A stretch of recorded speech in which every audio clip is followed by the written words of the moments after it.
Tanggal 20 September, hari ke-264. Bacaan Sefanya pasal 1 sampai pasal 3. Jangan hidup suam-suam kuku.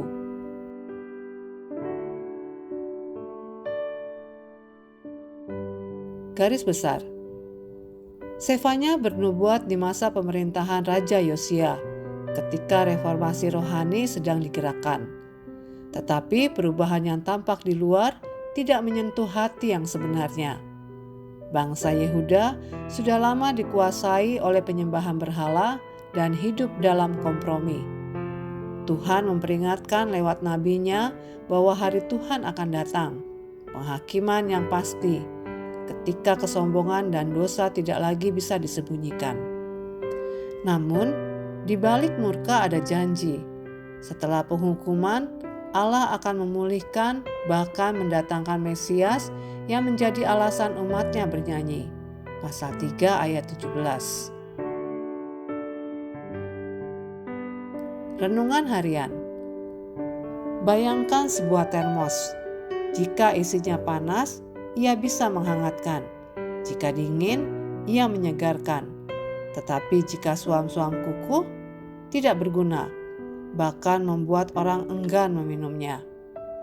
Begitu juga dengan kerohanian. Tuhan menegur orang Yerusalem yang hidupnya suam-suam kuku. Tahu kebenaran, tapi tidak melakukannya. Pasal 1 ayat 12. Masalah mereka bukan kebodohan, melainkan sikap hati yang acuh. Bagaimana dengan Anda?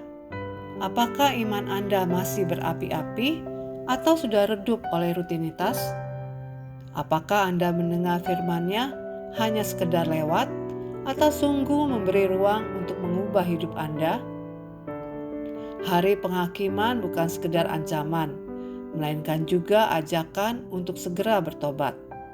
Jangan menunggu sampai terlambat.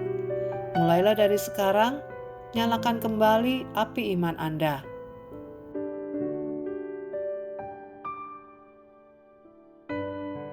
Ketika hati Anda mulai suam-suam kuku, itulah saat Anda paling butuh api Roh Kudus.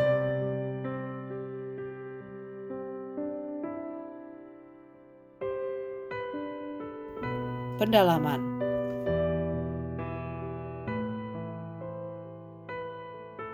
Reformasi yang didorong nubuat.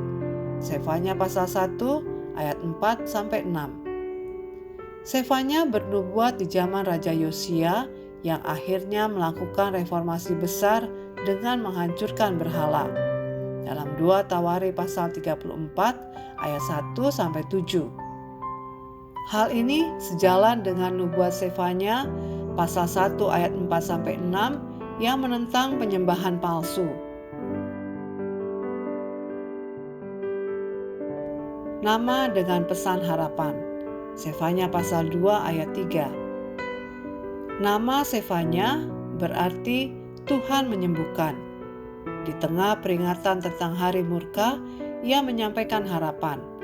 Siapapun yang rendah hati dan mencari Tuhan akan disembunyikan dan dilindungi. Pasal 2 ayat 3. Itu janji bagi Anda yang mau hidup benar di tengah penghakiman.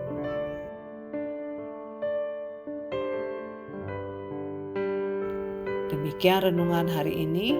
Jika Anda ingin mendengarkan bacaan Alkitab hari ini, silakan buka tautan video yang tersedia di layar Anda. Amin. Tuhan Yesus memberkati.